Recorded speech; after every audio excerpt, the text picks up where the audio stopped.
A ship, 28 men, and 634 days of a journey that was like a new game with death every single day. Amid icy waves, terrifying storms, and a world where ice itself turned into an enemy, Shackleton and his team faced the impossible.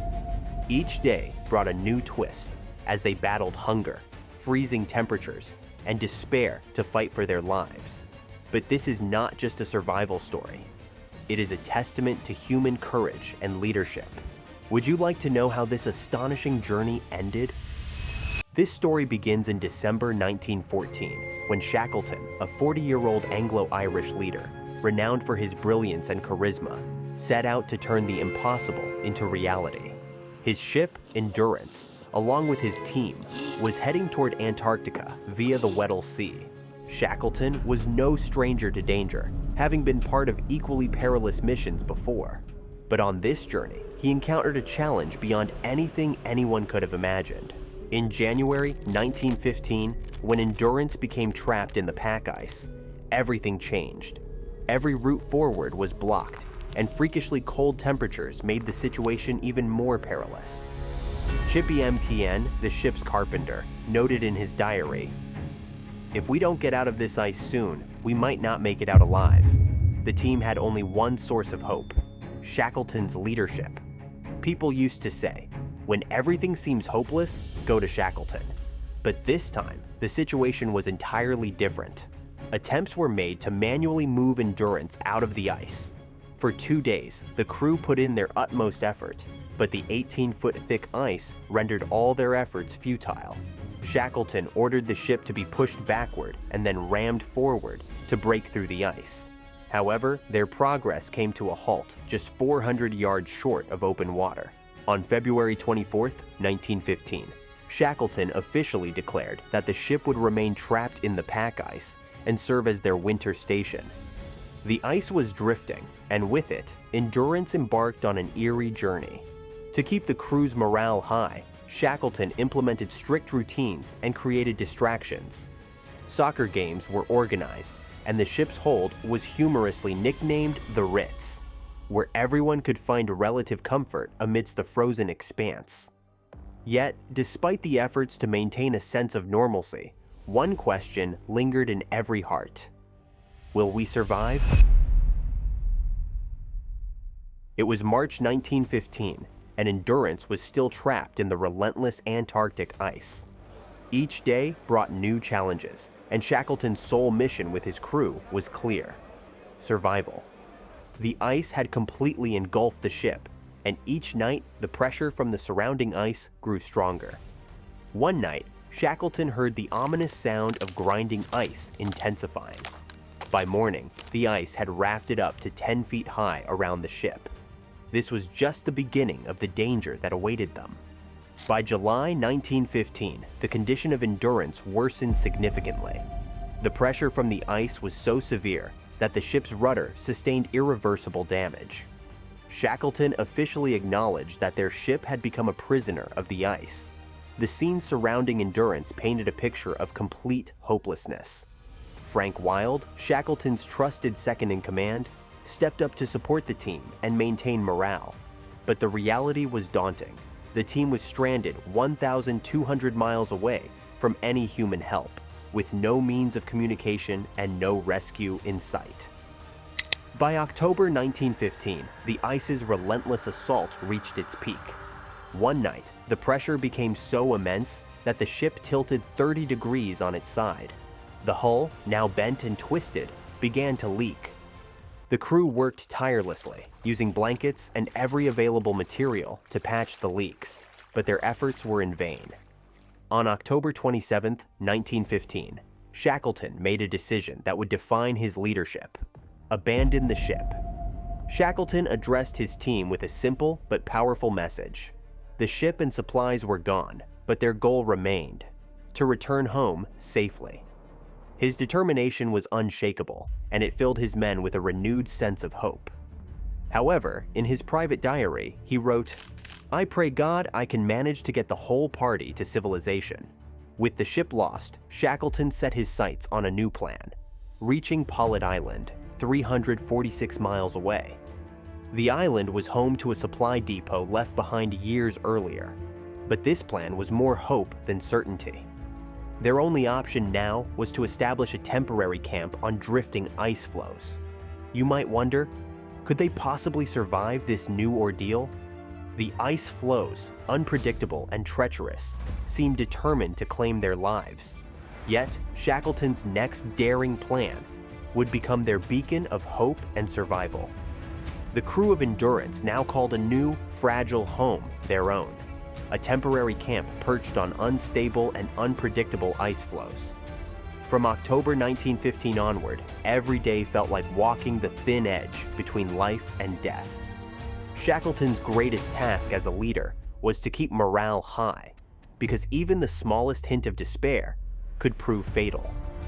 By February 1916, their food supply had almost run out. Seal and penguin meat had become their staple diet, with dishes like seal steaks, stewed seal, and penguin liver making up their daily meals. Cocoa had already finished, and the remaining tea would only last for a few more days.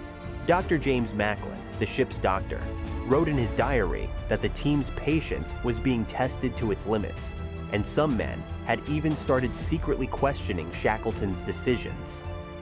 In March 1916, Shackleton was forced to make another painful decision. The surviving dogs, many of whom the crew had formed emotional bonds with, were killed to use their meat for survival. For many, this was heartbreaking, but it was a step necessary to stay alive. Around the same time, they came tantalizingly close to Paulet Island, home to the critical supply depot they desperately needed.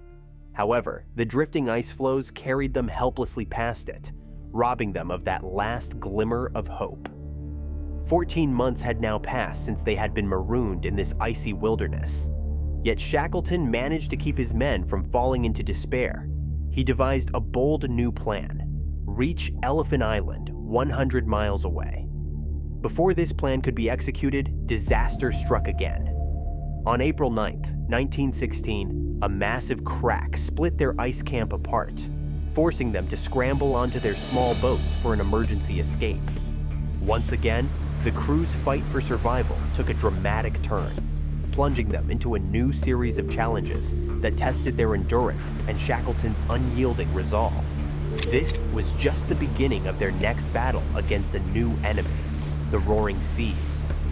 For 7 days, their tiny boats were tossed around by 50-foot-high waves. Each night, they endured 17 hours of darkness, struggling to survive in the freezing cold. Frostbite and exhaustion began to take a toll on their physical health. Yet, thanks to the brilliant navigation of Frank Worley, they finally made it to Elephant Island. After 16 long months, they touched solid ground for the first time. But the joy of reaching land was short-lived.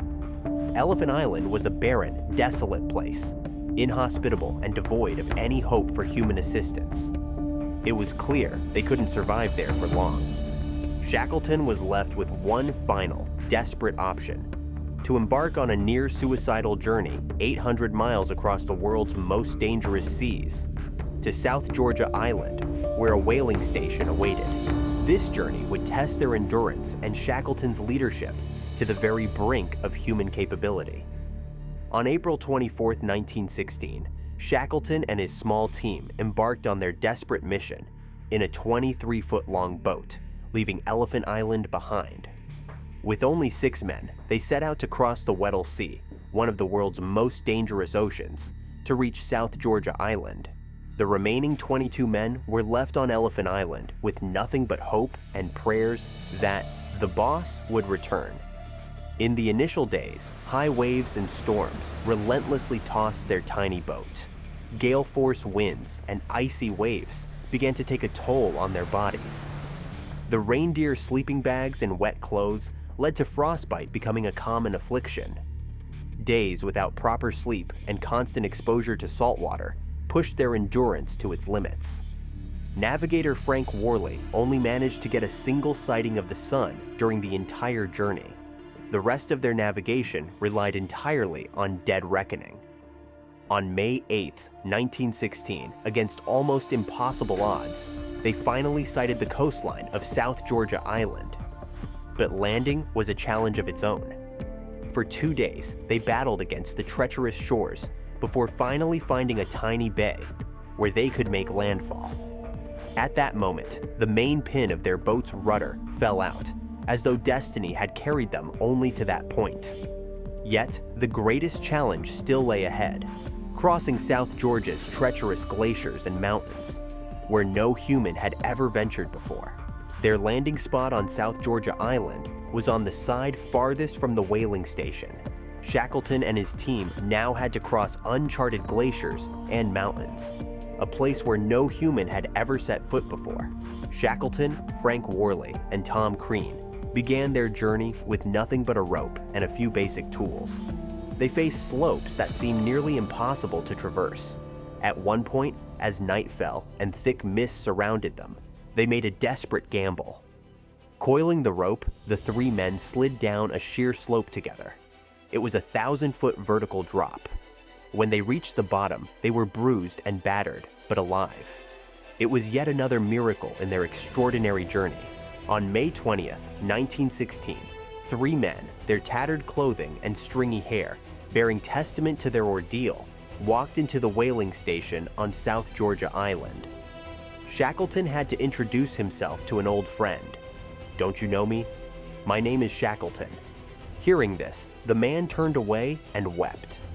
Within 3 days, Shackleton set out on a rescue mission to bring his men back.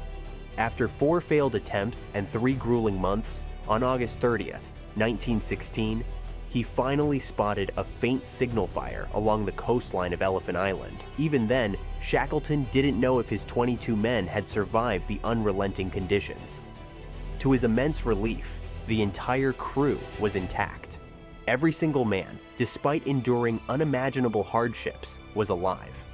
Shackleton's return became a testament to the power of human will and leadership, proving that the impossible can be achieved. This was not just a story of survival. It was a shining example of human courage and sacrifice that continues to inspire the world to this day. Ernest Shackleton's name remains synonymous with unparalleled leadership and the spirit of endurance.